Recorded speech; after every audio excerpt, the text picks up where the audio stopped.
Hello, everybody. This is Vanessa Wood, your host of Ag Talk, Your Story Matters. Today, I am sitting down with Dr. Hannah Dodson from North Carolina, and she has Leadline Wellness. Hannah, I cannot wait to get into this conversation, but first, welcome to today's show. Oh, thank you so much. It's an honor to be here. Thank you. Yes, ma'am. So I want to first, this is how we always do it, just get into a little bit of how you grew up. And I know this is a loaded question, how you grew up and where you are today. So I actually moved around quite a bit. I was not a military brat, but my parents were entrepreneurs, and we actually had a children's toy store. And so we had multiple locations, and my parents actually manufactured children's rocking horses. In fact, Olin Mills used to use our rocking horses in their school pictures and, family photos. So some people that are of my era, 70s, 80s, actually remember our horses. And we were actually featured in FAO Shores and all sorts of cool things. So that's actually kind of where I think the seed of entrepreneurship came from. And then my father was interested in horse breeding, and he did that for many years. And we actually lived in Lexington, Kentucky for a time, but then we moved various places throughout the US to open stores. But I was actually born in Southern California. So I'm sort of this weird, and then I lived in Florida for many years. I'm very Pan-American. I love that. Yeah. Oh my goodness. Well, the rocking horses, that is very, very unique. Yeah. Where is that business today? Or when did they stop making them? Yeah. They did stop making them. Unfortunately, my parents divorced, so that was kind of the end of the company. But yes, it was a kind of an idyllic, sort of childhood, and I was very blessed. And so yeah, I think once again that shaped me in many ways. Yeah, absolutely. Okay, so you are in North Carolina right now. So tell us a little bit about what you're doing there. What does your life look like? Yeah, that's a good question. So I had been in Southern Florida for many years and went and obtained a graduate degree there. And then I actually came to Duke University in North Carolina to get more education. So I am the poster child for student loan debt. And I was able to obtain my doctorate at Duke University, and I have a specialization in health informatics and nursing practice. And then I actually went to Vanderbilt for my master's. So I kind of, once again, I've been in the South and loved it here. So decided to stay on after I completed my training and then my degree. And then I actually worked for the state of North Carolina for 12 years, nearly, in primary care. So I am a family nurse practitioner, primary care, so birth to the grave, we sort of say. And that was very fulfilling and very rewarding. But I had an injury to my foot, unfortunately, that severely limited my ability to walk, and I had to undergo surgery. And so coming back after that was very difficult, and trying to kind of run through the clinic and see 20 plus patients a day on a bad foot ultimately kind of set me down a different course. So welcome the birth of Leadline Wellness. I love that. Okay, let's rewind just a little bit, Dr. Dodson. What empowered you to go down the medical industry? Why did you want to become a doctor in the first place? Well, I wanted to help people. And I think actually a sentinel event was when my father and my older sister were nearly killed in a car accident on Thanksgiving Day when I was growing up. And I'll never forget that. Both of them were hospitalized actually for months. And, it was a real tragedy. And so during that kind of critical time, I think I became pretty intimate with, sort of the hospital system and healthcare in general, watching both my sister and my father have multiple follow-ups. And that probably left a big indentation in my mind. We had a lot of fabulous clinicians. Actually, a shout out to the University of Kentucky. They took really good care of my family. And so I think from that, the seeds of sort of healthcare, the idea of helping people, and me being a child and kind of realizing how instrumental those individuals were on not only my, family that were the patients, but also me and my mother and my sister who were not patients that were just caregivers. Yes. So it had a lot of ripple effects. Yeah, I can definitely appreciate and recognize that, when you have somebody close, somebody that you're close to or that you love that has been hurt, you go through it as a family. Yeah. Yeah. Yeah. So tell us a little bit more about Leadline Wellness. I know that you had to pivot, it sounds like, when you had your foot industry, and I love how we can make unfortunate things become something that we needed in our life and to inspire others. Yes, yes. So, and that's all things work for the good for those that believe. And I have fundamentally lived by that my entire life. And, I really trusted the Lord that out of sort of this tragedy could come some good, especially being faced with, I was told that I may walk with a permanent limp. And I was somebody who was pretty darn active. I've, been a runner. I work out all the time. I was competing with my horse. So it was a pretty big setback, but I fell in love with my horse Jack, who has been just absolutely a blessing beyond words to both myself and my family. And he is a former sport horse who also sustained his own injuries, unfortunately, through a lot of years of some pretty high-end competition.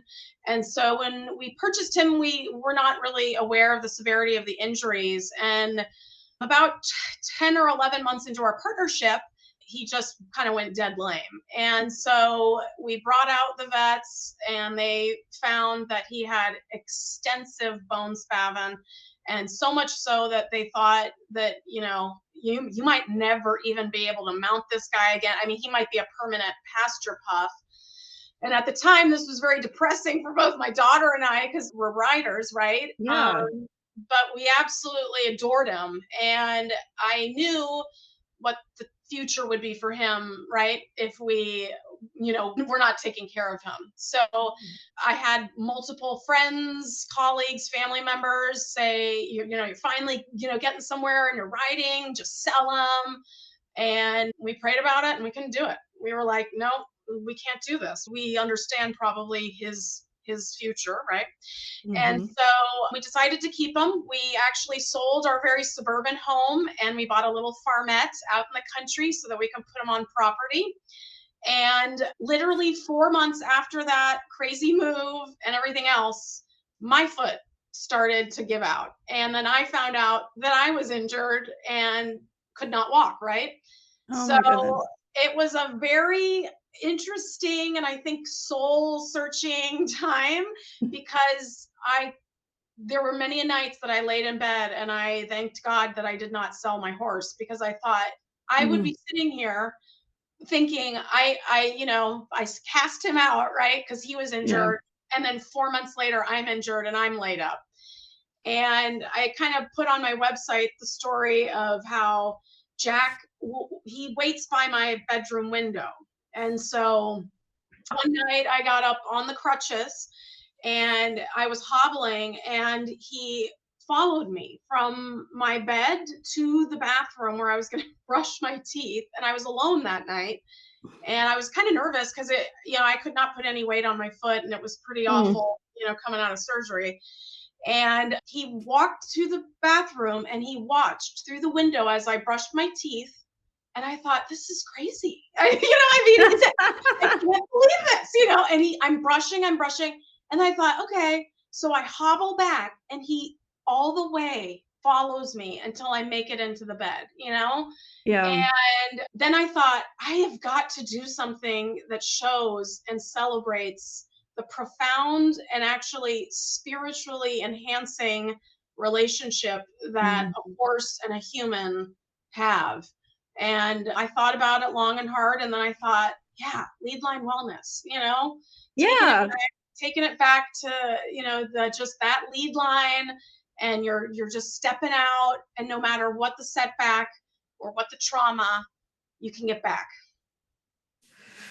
Oh, yes. I'm loving every bit of this story. So let's talk a little bit about faith over fear. Hannah, that conference that I was sitting in this morning, they said a lot of times fear can cause illness, or fear can can make illness worse. So there is so much truth in what you're saying. Is I'm hearing that y'all really needed each other during this time, and horses are so majestical. Like, they are so spiritual. They can hear your heartbeat. Is it like 10 feet away, 6 feet away? Yeah.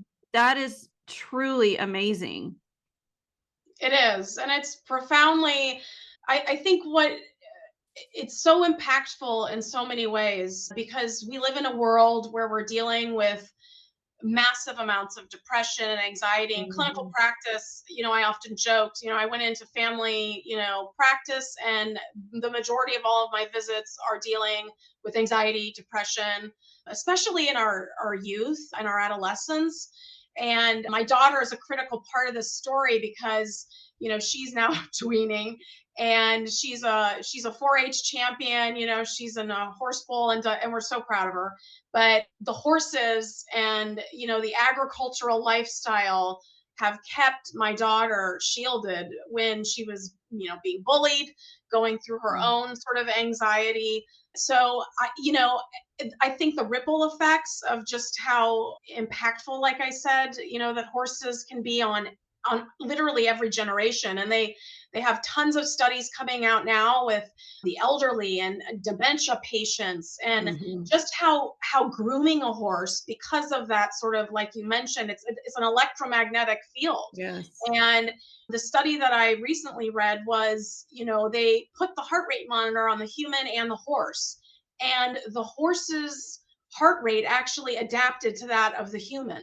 And then the human will sort of reflect and mirror the horse. So a human can kind of come into an interaction with a horse, and then as the horse kind of settles them and calms them, once again you have this sort of bi-directional communication. But obviously it's not language, it's all sort of spiritual, in a sense. So I noticed, just in my practice, there were so many times I left feeling very despondent, because I'm sitting there in a office, and I kept saying, people need to get back out onto the land. They need to get back out into nature. They need to put down devices. How many kids did I even do a well child check on who didn't even look me in the eye because they were on a phone already at like 9? We have an epidemic, and there are those of us, and a lot of us are sitting right here right now. If you're in agriculture and you're living and loving the land, there's a lot of values, and there's a lot of spiritual sort of stewardship and development that occurs that you just can't get in our sort of modern society. Dr. Dodson, like, this conversation could not happen at a better time.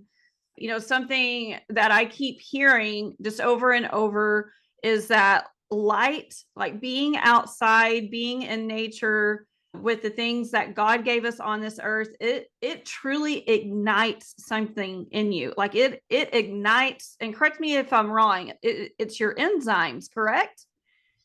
Well, it's multifactorial. I think, the data shows us, vitamin D levels. I mean, all of this stuff, which is, a hormonal cascade. And actually, I read another fascinating article about the coats on our horses, that they're stifled in artificial light, or we change it, even when they're in the stable and you have lighting on. So we know that, people think, oh, well, if I open up a window, or I have, really nice lighting in my home. But no, there is actually something, tangibly different that comes from just, good old fashioned sunlight, which I know every dermatologist would be like screaming right now. But, usually we say first light in the morning, or kind of dusky light. But yes, I mean, the studies, the data show us being outdoors, exercise, movement, activity. These are all the things that our sedentary modern lifestyle aren't providing, and they have tremendous health consequences, unfortunately. Well, and it seems like too, like, to get back on health, it can truly be just the smallest tweaks in your habits in your everyday life. And honestly, like, just the simple things in life, like getting enough sunshine. Yes. And sleep and movement. I read a great book many years ago, Eat, Sleep, Move. I don't think so to the point, but everything that we're missing in modern sort of life here. Yes. Oh, this conversation just keeps getting better and better. Hang on, guys. We're going to take a quick break, but we will be right back with more from Dr. Hannah Dodson. Are you still thinking about joining Ag Women Connect? This is your sign to do just that. With 3 different membership options suited for every level of business, there is something for everyone. If you've been wanting to connect with other like-minded women in agriculture, then Ag Women Connect is for you. If you've been craving a community of women that you can lean on for support and growth, then Ag Women Connect is for you. We are leading the way in networking for women in agriculture and aim to provide a platform to share everyone's story in ag, no matter what your role is. So what are you waiting for? Join Ag Women Connect today at agwomenconnect.com. Okay, Hannah, jumping back in, let's talk a little bit more about your horse, Jack. So he's Appendix, and there's something that you said previously that I would like to touch on is that you basically moved from the city out into the country. So what was that transition like for you, and how has that helped you with your journey? Yeah, so I grew up actually for a few years out in the middle of nowhere in rural Illinois, and those were actually the best years of our family's life. It was magical. We had acreage, we had animals, we had one grainy TV that had PBS on it. So we, with the rabbit ears. Yes, I know what you're talking about. Say no more. Yeah. So we literally grew up without TV. I mean, and it was fabulous, right? I mean, we played the piano, we played games, we were outside 9 to 10 hours a day at least. So I had that in the back of my, obviously my upbringing and my head and everything. But having lived in Southern Florida and being kind of an urbanite for many years, I didn't really know how to foray it or combine it because I had gotten so used to kind of the Miami life and everything else. But as I sort of came out here and we were in North Carolina, and especially with my daughter, I realized the importance of that time and how that was a critical moment of development for me and my siblings. And so when sort of things started happening and we bought Jack and then his injury, which kind of forced us to reassess where he was going to be, right? We branched out and we sort of tapped into the history, right? So to go back to where it all started. So we've actually transitioned beautifully. It's been a tremendous blessing. In fact, my daughter, we always ask her, do you miss, living kind of where we used to? And she says, absolutely not. I'm so happy. We have one grocery store out here. I mean, and we're pretty rural. We're about 25 to 30 minutes really from any major shopping or restaurants or anything. But there's just a peace, and there's, you're going back to basics. I mean, we love waking up in the morning and watching the sort of sunrise and Jack there. And so he has reignited the passion. Oh, I love it. It's beautiful. So I didn't quite catch it when we were talking earlier. Tell me what exactly he had as far as his injury. So the story's actually gotten more complicated since we even last spoke, but he had extensive arthritis of his back right hock. We tried everything, really. He is actually fusing, so that was absolutely a joy. We had the vet come out and we re-imaged him, and his hock has just, made a tremendous sort of improvement. But just as that was occurring, I noticed one day his eye was a little droopy.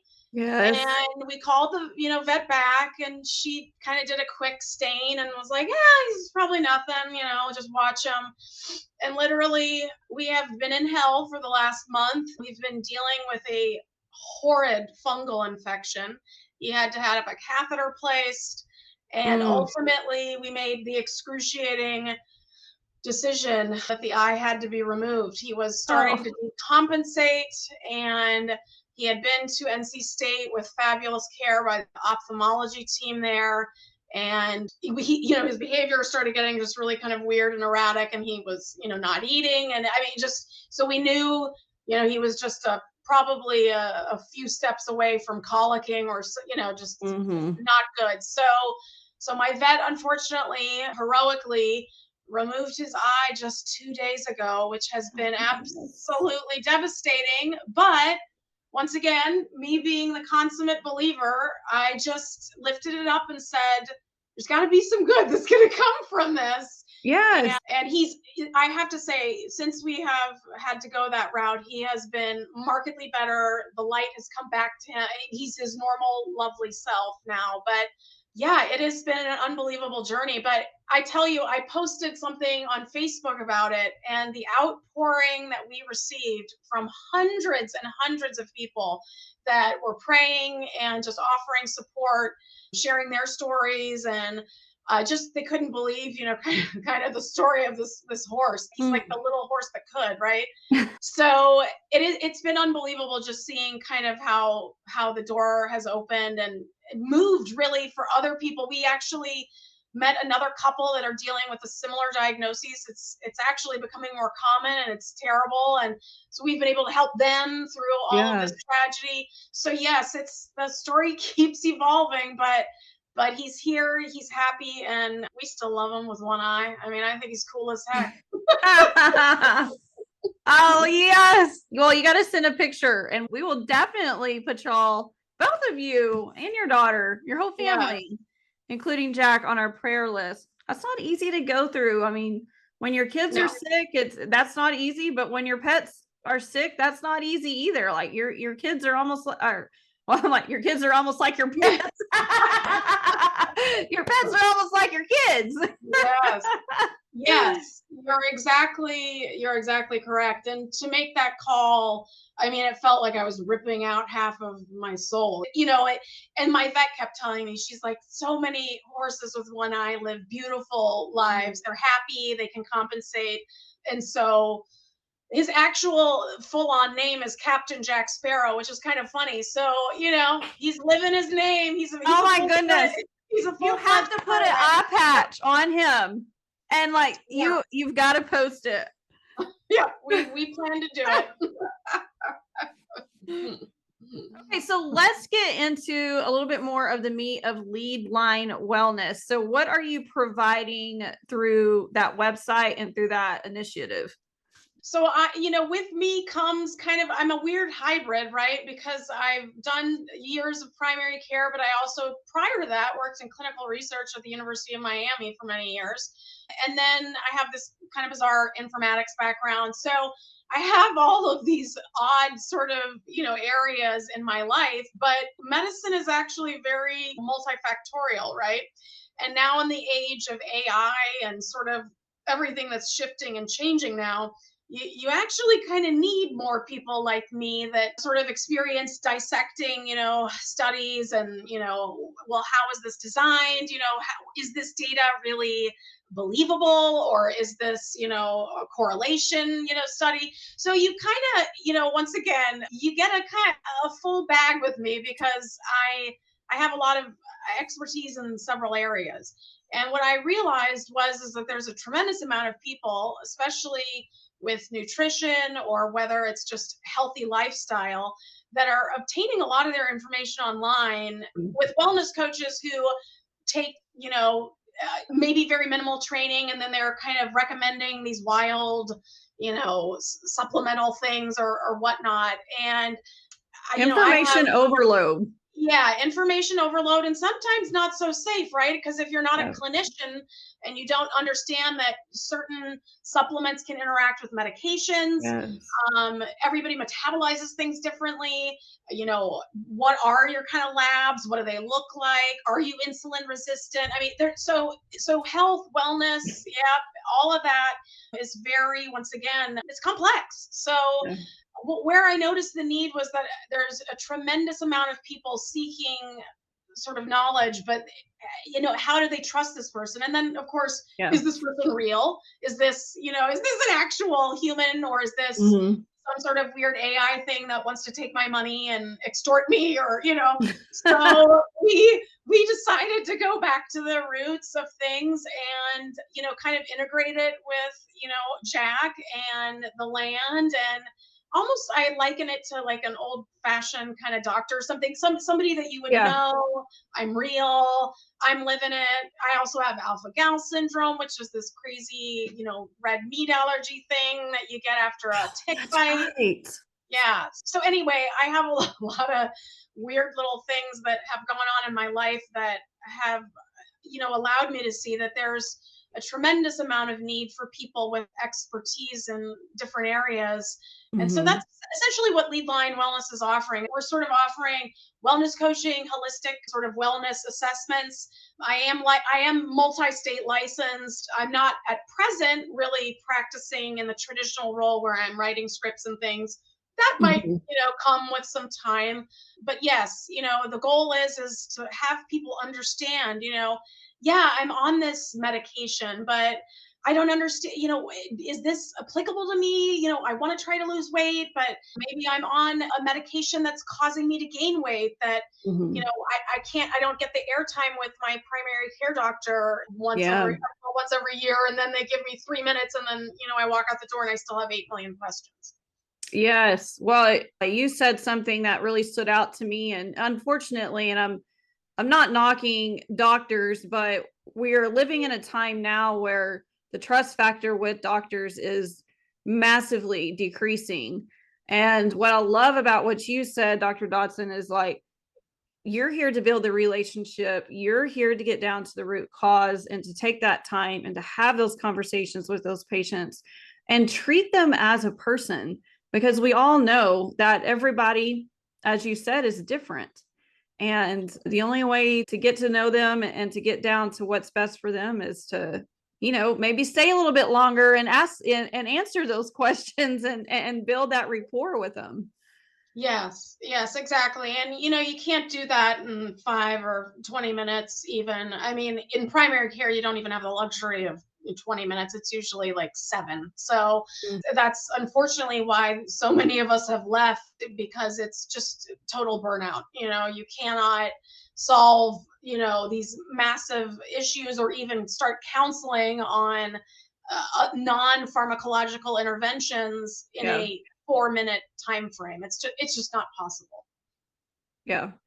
Well, I get it in more ways than one on that. So yeah, this they talked about the 7, this get your patients in and out within 7 minutes. And one of the doctors I was talking to was just like, there's just no way we could treat somebody, within 7 minutes and be okay with that. So it's actually heart-wrenching because, without primary care, I mean, we're the backbones. And I mean, I think Americans are actually, unfortunately, starting to see that now. I can't get in with my PCP. There's a 6-month waiting list, or I can't establish with anyone locally. There's not enough primary care people. So, and people are actually seeing this in pretty urban, dense areas now, because most people get out of it to specialize or do something else, more lucrative. So it's a massive problem. But I mean, I love primary care, but I just cannot. The traditional model, it eats you alive, for lack of a better term. Oh, I applaud you for making that change. And when was that exact transition? Right. So I left clinical practice last year. So, my traditional role, I left last year just because it was, unfortunately I was infirmed. So that kind of was the litmus. What do you think about what RFK is doing now, stepping in? You think it's good, bad, in between?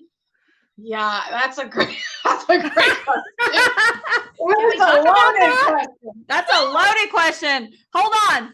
Well, we're going to take one quick break, but we're going to be right back to answer that question. Okay, so we are back from the break and coming into this conversation, not to throw politics into this, but I feel like we have some things in common. And it's just a genuine question about awareness, Dr. Dodson. Where do you think the country is going now with RFK and making health great again? Well, so I think it's a double-edged sword. I think we need a radical shakeup. There's no doubt about it. The traditional model, even CMS, it's a dying and just clunky, mess. So Yeah. I applaud what's going on to radically kind of overhaul. With that, I have seen children that do not obtain, vaccinations. I've seen them die. Okay. So I'm sort of down the middle of the road. I Yeah. think it's dangerous to sort of say vaccinations are horrible, they're all evil. I don't believe that. I see that vaccines save people's lives. So do I think that we need to be forced to obtain them? Philosophically, no. I think that there should be a choice. However, though, we're starting to see measles outbreaks, pertussis. I've had two pediatricians that lost their children to meningitis. So, Oh my goodness. it's scary. You Yeah. can't just sort of carte blanche say all vaccines are horrible. I think you have to be careful. So I think RFK he is definitely a polarizing figure, to many of the sort of people that are in place at present, because he is so radically different. And only time will tell, really, where he stands fully. But yeah, it's a tough rope because Yeah. having seen people lose children to preventable disease, I mean, I can't condone that either, right? Yeah. And my child, I mean, she's gotten all of her school vaccinations and everything else. And so I know the COVID vaccine brought up a lot in people. And the data was, very interesting on that because I was in the front lines. My employer told me to obtain it or I would be fired. I mean, it was scary at first because it was so different. I mean, I don't think any of us have lived in a time where we were told, to obtain a vaccine or we would be terminated. So I think philosophically it brings up a lot of interesting, sort of questions and conversations.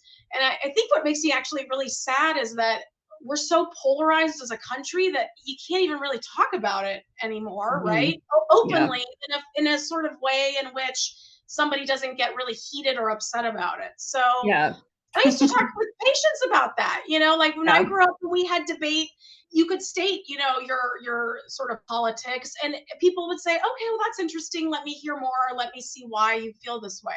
But we're kind of in this weird quagmire of a place in our country where open discourse, Yeah. it's challenging. And I hope that gets better because that is very frustrating. I agree. Yeah. It's nothing is black and white. We know Yeah. that. And we know that we can't just put a blanket over everything, right? Yeah. Yeah. And it affects different people, right? There are certain immunocompromised people where, I mean, if they get, you know what I mean, the flu, they're going to meet Jesus. So, so they probably do need a flu shot, right? Because if they don't, bad things can happen. So yeah, I think it's always a case by case basis, and but I think also another sad thing is that a lot of people feel like they can't even have these discussions with Yeah. their primary care or their specialist, right? They're kind of shut down and no, this is what you need to do. I was very fortunate. I had a lot of patients I actually treated patients that were physicians, PhDs, occupational therapists, nurses, the whole shebang. So I always had an open door of, yeah, show me what you're looking at, show me your data, let me kind of look at this and let's have a conversation. So I think That's good. that's a good place to live. Yes. Well, I don't think I told you this, Hannah, but when I was 38, which was not very long ago, to almost 3 years ago, I was on the brink of a heart attack. So I had a 97% blockage in my widowmaker. Yeah. And my doctors kept misdiagnosing me because I was fit, I was young, I was riding, 2 and 3-year-old horses. I was doing all the things. And it kind of just came out of nowhere. And they just it just never registered in their mind that, hey, this could be a cardio, problem. And even though they ran tests and whatnot, I guess I didn't run the right ones, but I say all that is okay. All right. So it came down to the day. I was like, okay, I am having a heart attack like that, or it feels like I'm having one. And so went to the emergency room. And of course, within minutes, they were like, yeah, you have a blockage. And so I have a stent in my widowmaker, and my doctor, the first thing that he wanted to do is put me on a statin. And I told him no. And, and he just looked at me and he was like, but you're going to die if you're not on this medication. And so I appreciate like what you said, as far as like really listening to your patients, because I think that that's where a lot of us are today. And no, I am not on a statin, but we found another way, and we found a doctor who would work with me and figure out some things on the other end. But I just wanted to say thank you, because it's very, very refreshing to be able to talk to somebody who really listens to their patients. Well, I appreciate that, but I feel terrible for you that, if they missed, a diagnosis. And we know the data shows us pretty clearly there that a lot of women get, sort of dismissed for air quotes anxiety, and, are kind of shoved off, especially for cardiovascular issues. So you unfortunately were, one of those individuals, which is absolutely terrible. But obviously the Lord had his hand on you because you're still here. So that's what a story that is. That's right. Well, I think it's because I get to do what I get to do every day, right? I get to encourage and be the light and bring women together in agriculture and have conversations like this.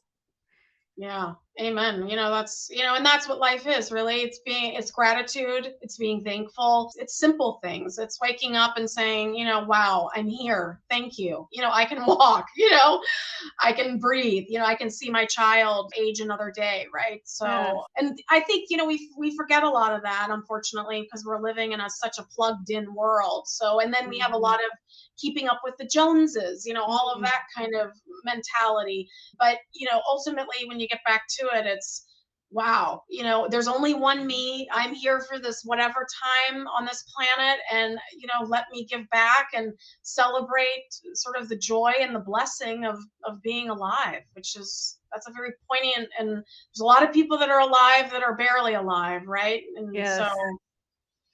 So amen to all that. And I think the wiser you get, and that's, you get wise through your experiences and hopefully learning through those experiences. And with age, you said something about keeping up with the Joneses. That is a real thing. And I know that we are going to have a lot of young women listening to this podcast who are starting their families. They're engaged, they're getting married, you're having your first baby, perhaps your second baby. That's a real thing. Just know that you do not owe anybody anything, and that your worth comes from your relationship as a daughter of Christ. I mean, that is where it's at. And there's nobody to impress except basically your family, right? I mean, at the end of the day, that's where it's at. Yes. I mean, I tell my daughter, it's like you serve, you don't serve two masters, right? You serve one master, and, and the fruits of your life show that. So, and I mean, I'm like anybody else. I struggle with the sort of, the lure of all of the material and everything else that we have here. But that's where, like you said, family becomes critical, and sort of instilling, just constantly supporting each other and supporting good values, good morals, and talking to your children, nightly, about, hey, well, how do you think you could have done it better? Or, and I know with my daughter, she's at that age where there's bullying and everything. And it's like, okay, well, let's step back. Let's see what is that child going through? She lives with her grandmother because, her parents are drug addicts. She comes in with clothing that, is 14 sizes too small, right? How can you maybe help her instead of judging her, right? Or can you pray for her, that the Lord would bless her and stuff. And so these are the little moments we have with our children, right? That shape their character for the rest of their life. That is so true. And I'll just say this one last thing before I turn it over for questions, is that we only have a certain amount of time with our kids, when they're in our house. And that is 18 years. I know that we have Mandy on here today, and she's got a little girl who's almost 2 years old. And I can't tell you like how precious, that time with her is. And I love how close y'all are. But those 18 years go by so fast. Sometimes the days are long, but I'm telling you, like the years are short. Yes, and seize them and love them and cherish them with every little millisecond. I just blinked and now my daughter's almost 13, So yeah, and I look back to those times and I think, gosh, could I have done it even better? Could I have been more present? But I was there with the horses with her. She started riding when she was 5. So, and that has been such a wonderful activity. And so I really try to encourage parents, start doing something with your child. I mean, whatever it is that you can share, gardening, walking, hiking. I mean, something that you're outside, that you can talk, that you can decompress, that there's no, TV, there's no phone, one-on-one quality time. Okay, I'm going to turn this over. Mandy, Crystal, do y'all have questions for Dr. Dodson? Just to echo kind of what y'all just said, like this was a really great conversation. And I mean, y'all are right. I'm blinking and she's already almost 2. Like I have no idea where the time has gone and it hasn't even been that much yet. And she's so smart and she's so fun to watch. And like every little phase is so much fun. So yes, absolutely cherishing as much as I can. I'm very lucky that I work from home and I get to spend all of this time with her. We did just buy her first saddle for Christmas, so we're super excited for her to start riding. Yeah, she likes to play around with us at the barrel races. She was walking around helping me clean feet and brush horses' tails while the farrier was here yesterday. So I love getting to share all of that with her, and it's been a blast. So, and thank you, like Vanessa said too, for talking about how you've got to listen to your bodies and you've got to, you don't always have to do what the physician says or what the doctor says, or like, you've got to take care of yourself, and finding somebody who will listen, who's, not always so heavy on medication and things. I've got a lot of friends that have had a lot of struggles with that. And so I 100% plan on sharing this podcast with them so that they can say, hey, or I can show them, hey, we've got other people in your corner, like listen to it and do what you feel is right. And there are people that are out there that are willing to work with you through it instead of forcing something down your throat that you don't want to. So I very much appreciate that you were a part of this conversation, Hannah, and we're looking forward to many more. Oh, thank you so much. I appreciate it. And yeah, non-pharmacological modalities, I mean, they can be more potent sometimes than, the pharmacological options. So, and I've seen it with cholesterol and everything else, so we forget, but that time that's needed for the teaching and the constant, sort of, well, let's go over what you ate. Let's talk about how that's affecting, that takes time, right? And so many clinicians don't have time now. And that's the real travesty, is that, a lot of this stuff can, be solved by lifestyle, but there's just not enough time in the day to do that for 25 people, that you're shuffling through. Thank you for following your heart on that. I do have one question, because I think a lot of us are in the same situation when it comes to our health. What would you say to encourage someone to advocate for their health so that they don't come off sounding like the hysterical woman who, unfortunately, that's what we get called. It's anxiety, it's stress, go take a yoga class. I went through years waiting to get answers on medical issues. And a lot of it, they were telling me, it's just stress. I'm like, no, it's not. And so how do you recommend someone to start advocating for themselves without starting to sound like the crazy person? Yeah, that's a great question, because I think a lot of clinicians just start to put on, the Charlie Brown, like, wow, wow, wow. If you're seeing the same person over and over, and it's the same, the same things, right? And it's just because we're seeing such high volume that, you get a little burned out, right? You get a little desensitized. And I often told my patients, this is a marriage. It really is. I mean, we are sharing these crazy intimate details right, of our lives with this clinician, right? So it's got to there's got to be some fundamentals there. You know, you got to find somebody who is, you know, for me, I always attracted people who had a healthy sense of humor, which is critical, right? So I could actually, you know, tell a lot of my patients, like, okay, I think we need to like unwind. We're getting a little too mental. We're going a little, but, you know, and then my patients appreciate that because they knew me, I knew them. They knew, you know, maybe I am going into my head and I need to get off Dr. Google, right? Or whatever. Now, if you have a legitimate concern and you're still sort of going through the excavation period where you're working that up or doing labs and whatnot, I mean, that's obviously a different, you know, thing. But I too, I had alpha gal, right? I mean, people thought I was crazy or, you know, oh, maybe you have Crohn's. I mean, it was a nightmare. I went 3 years with no diagnoses, and I'm a clinician and I work, you know, day in and day out in a clinic, right? So I think, you know, it's very easy to go down that road, but you have to critically have the person that's there, like a marriage, that's got your back, that, you know, there is some rawness where, you know, we've done every test. I might be missing it. Maybe you need to see a specialist, you know, and move them on for, you know, further, you know, sort of evaluation.